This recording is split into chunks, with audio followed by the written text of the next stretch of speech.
Hello Libra, Sun, Moon Rising, and Venus Signs. Kamusta kayo? Sana po ay nasa mabuti kayong kalagayan. Welcome back po sa Star Tarot. At kung bago kayo rito, welcome din po kayo. Please subscribe, like, share my videos, and leave me a comment po kung naka-resonate kayo. Thank you. So, tignan natin kung ano yung mga messages ni Libra. We have the Page of Cups. Ayan. So, this is exciting. This is exciting. This is something na magpapakilig sa'yo.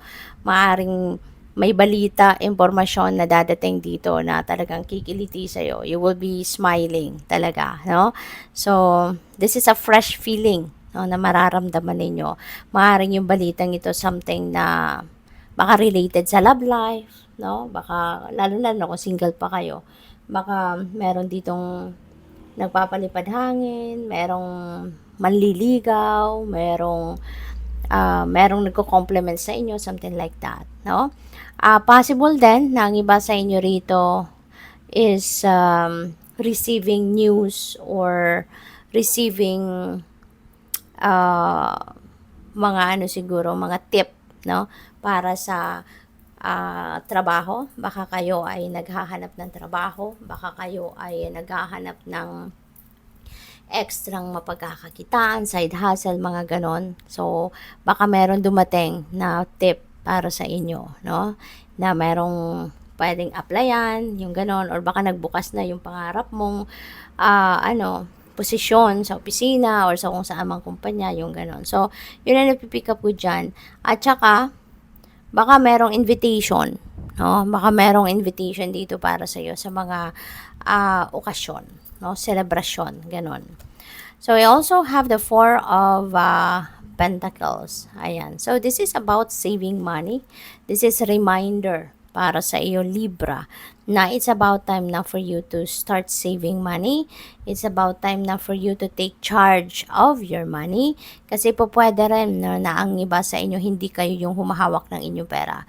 Hindi kayo yung nagmamanage ng pera ninyo. So, this is a reminder para sa iyo na that is your money. Pinaghirapan mo yan. 'Di ba?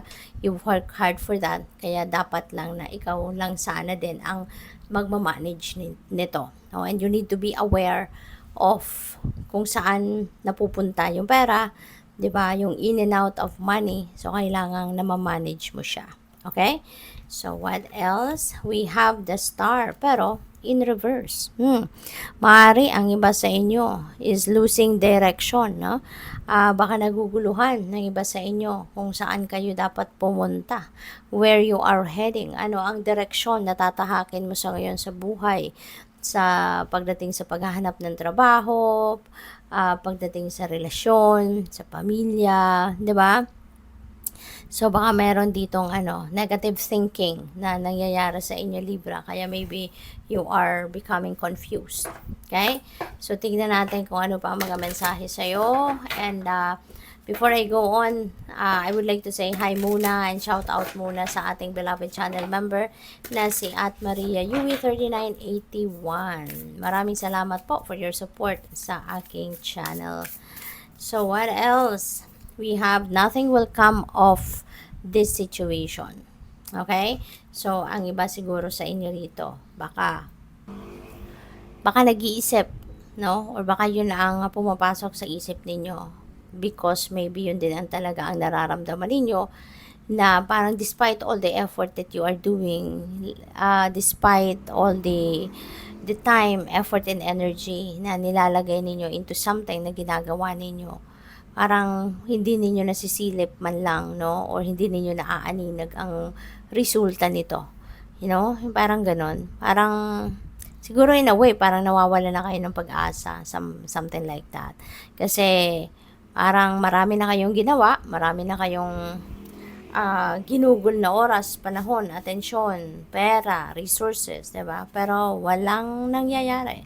Walang magandang resulta or walang kahit anong resulta, no, na nakikita kayo dito. Kaya po pwedeng parang siguro naisip na lang ninyo na hindi ito para sa iyo, 'di ba? O pwedeng ganon. So, pag-isipan ninyo mabuti, no? Pag-isipan ninyo mabuti. Don't lose hope. All right? Kasi lahat ng bagay may rason eh. Lahat ng nangyayari may rason, may dahilan. So, maybe it's time also na kailangan mong pag-isipan, reflect on things, no? And kung ano mga nangyayari sa paligid mo. Pag-isipan mong mabuti yan. Tignan ninyong maigi. What is happening?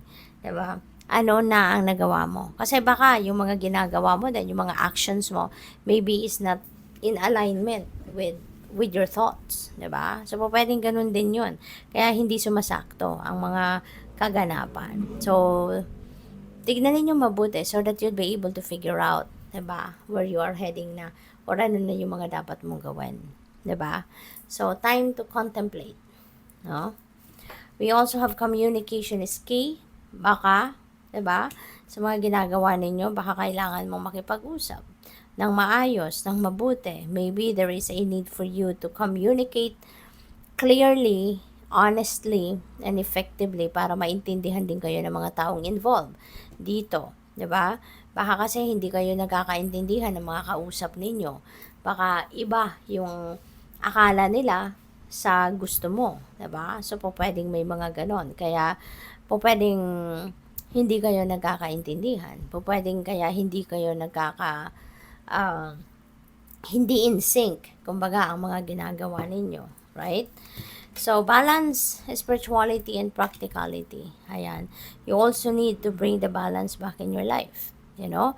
Kasi hindi lang dapat, no? Hindi lang dapat na isa or dalawang areas of life lang ang binibigyan ninyo ng panahon. 'Di ba? Kailangan lahat ibabalanse ninyo, yung spiritual side ninyo, yung practical side ninyo, yung kung ano-ano pa. You need to give time for everything para maging mas maayos, mas maging effective ang mga gagawin ninyo at mabilis ninyong matapos, mabilis ninyong mapagtagumpayan kung ano man ito. Okay? Good luck po. Thank you for watching. Love and light. Namaste.